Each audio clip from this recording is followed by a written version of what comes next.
Assalamualaikum warahmatullahi wabarakatuh. Pada video kali ini akan saya sampaikan koneksi antar materi modul 3.1 pengambilan keputusan berbasis nilai-nilai kebajikan sebagai pemimpin. Disusun oleh Yuli Astuti, calon guru penggerak angkatan kelima Kota Yogyakarta. Filosofi Patrap Triloka Ki Hajar Dewantara dan pengambilan keputusan.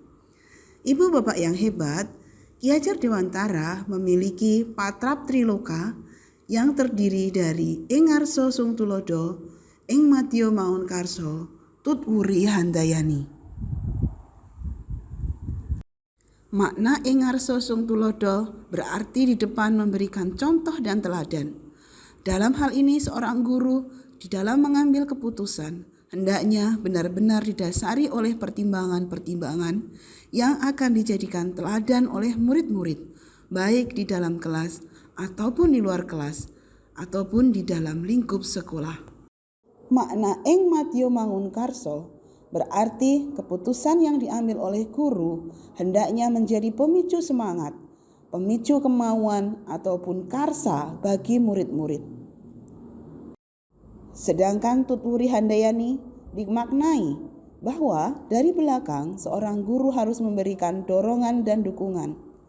Dari belakang, keputusan yang diambil oleh guru harus menjadi pendorong bagi murid-murid, disertai dengan dukungan fasilitas fisik maupun dukungan secara moral yang akan mengantarkan murid-murid kepada penanaman nilai-nilai kebajikan secara universal.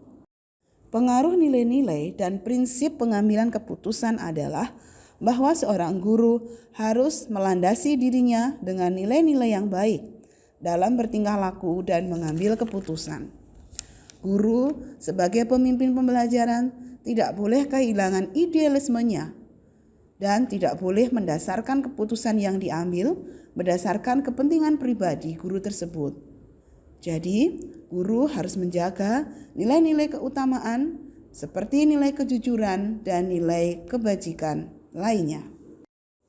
Seorang guru harus mempunyai keyakinan yang kuat sehingga pengambilan keputusan sebagai pemimpin pembelajaran akan dilandasi dengan sikap bahwa semua tindakan guru adalah harus dipertanggungjawabkan di hari akhir nanti. Sehingga keputusan-keputusan yang diambil oleh guru benar-benar dapat dipertanggungjawabkan dan berpusat pada murid. Kita harus mengingat bahwa seorang guru memiliki nilai dan peran yang harus selalu secara kontinu ditingkatkan. Guru memiliki nilai-nilai yang harus dikuatkan, seperti nilai kemandirian, reflektif, kolaboratif, inovatif, dan berpihak pada murid. Seorang guru juga harus selalu meningkatkan perannya sehingga bisa memajukan kepemimpinan murid. Dengan demikian, guru dalam pengambilan keputusan akan mempertimbangkan benar melawan salah, mana yang baik dan mana yang tidak baik. Sehingga dalam mengambil keputusan akan didasarkan pada risiko terkecil yang akan terjadi sebelum keputusan itu ditetapkan. Guru harus memposisikan dirinya sebagai coach yang mengarahkan murid atau coachee untuk bisa mengambil keputusan atas prakarsa sendiri. Prakarsa ini akan muncul dari diri coachee atau murid, sehingga keputusan yang diambil benar-benar merupakan keputusan dari murid itu sendiri. Dengan cara ini, maka peran murid dapat berjalan secara maksimal. Sebagai seorang pendidik, kita harus mampu menjembatani berbagai macam perbedaan, baik perbedaan minat, gaya belajar, ataupun profil belajar murid di kelas. Sehingga dalam proses pembelajaran, murid mendapatkan pembelajaran yang menyenangkan dan sesuai profil belajar mereka masing-masing.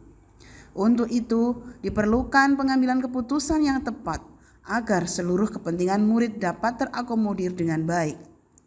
Kompetensi sosial dan emosional diperlukan agar guru dapat fokus memberikan pembelajaran dan dapat mengambil keputusan dengan tepat dan bijaksana, sehingga dapat mewujudkan merdeka belajar di kelas maupun di sekolah.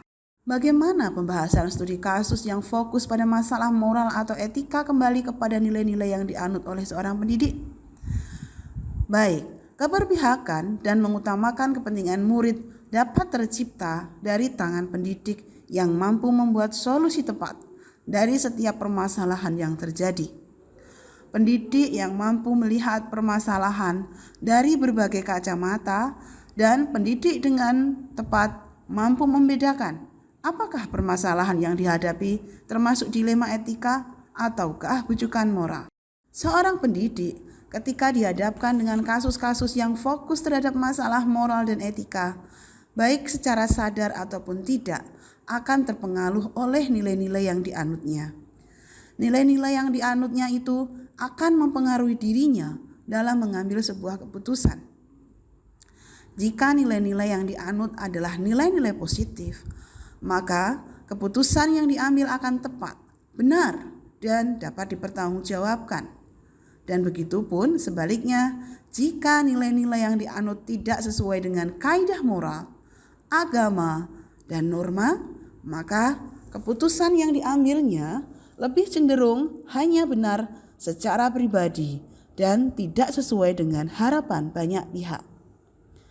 Kita tahu bahwa nilai-nilai yang dianut oleh guru penggerak adalah nilai reflektif, mandiri, inovatif, kolaboratif, dan berpihak pada anak didik.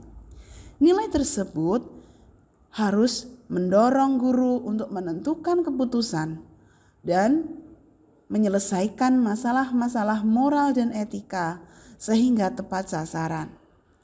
Pembahasan kasus berdasarkan masalah etika moral hendaknya didasarkan pada nilai, intuisi, dan keyakinan dan ditinjau secara mendalam dari paradigma dilema etika, prinsip resolusi, dan 9 langkah pengambilan keputusan. Pengambilan keputusan yang tepat dapat dilakukan dengan melihat pada paradigma dilema etika. Setidaknya ada 4 paradigma dilema etika. Yang pertama adalah paradigma individu lawan kelompok. Yang kedua, paradigma keadilan lawan kasihan. Yang ketiga, paradigma kesetiaan lawan kebenaran. Dan yang keempat, paradigma jangka panjang melawan jangka pendek. Dalam pengambilan keputusan, seorang guru juga harus berdasarkan pada prinsip resolusi, yaitu berpikir berbasis hasil akhir, berpikir berbasis peraturan, dan berpikir berbasis rasa peduli. Pengambilan keputusan juga harus ditinjau dari 9 langkah pengambilan keputusan yang terdiri dari mengenali nilai-nilai yang bertentangan, yang kedua menentukan siapa yang terlibat, dan yang ketiga mengungkap fakta-fakta yang ada di dalam dilema etika tersebut. Yang kelima, sebagai pengambil keputusan, guru juga harus melakukan uji benar dan salah yang bisa dirinci menjadi uji legal, uji regulasi, uji intuisi, uji halaman depan koran, dan uji panutan atau idola. Selanjutnya, setelah guru melakukan beberapa uji terhadap dilema etika, guru harus melakukan pengujian paradigma benar, salah, melakukan prinsip resolusi, pengujian trilema, membuat keputusan, dan melihat lagi keputusan yang diambil dan merefleksikannya. Kemudian apa saja tantangan yang sering kita hadapi dalam memutuskan kasus dilema etika? Nah, biasanya di lapangan kita akan menghadapi beberapa tantangan. Di antaranya nilai dan budaya masyarakat, paradigma berpikir, dan skala prioritas. Yang kedua, kesulitan muncul karena masalah perubahan paradigma dan budaya sekolah yang sudah dilakukan selama bertahun-tahun. Di antaranya adalah sistem yang kadang jika memaksa guru untuk memilih pilihan yang salah atau kurang tepat dan tidak berpihak kepada murid. Tantangan yang ketiga adalah tidak semua warga sekolah berkomitmen tinggi untuk menjalankan keputusan bersama. Poin yang ketiga ini berarti keputusan yang diambil kadang tanpa sepenuhnya melibatkan guru, sehingga muncul banyak kendala-kendala dalam proses pelaksanaan pengambilan keputusan. Pengambilan keputusan yang tepat dapat memunculkan lingkungan yang positif, nyaman dan kondusif, sehingga murid dapat menikmati merdeka belajar. Dan bakat dan potensi murid dapat dikembangkan secara maksimal sesuai dengan apa yang dikehendaki oleh setiap individu. Kesimpulan dari koneksi antar materi 3.1 dapat disimpulkan bahwa modul ini sangat bermanfaat bagi guru karena pengambilan keputusan adalah suatu kompetensi atau skill yang harus dimiliki guru dan harus berdasarkan kepada filosofi Ki Hajar Dewantara yang dikaitkan sebagai pemimpin pembelajaran. Kesimpulan yang kedua, pengambilan keputusan harus dilandasi budaya positif yang akan mengantarkan pada suasana kondusif, aman, dan nyaman. Ketiga, dalam pengambilan keputusan, seorang guru harus memiliki kesadaran penuh untuk mengantarkan murid-murid menuju profil pelajar Pancasila.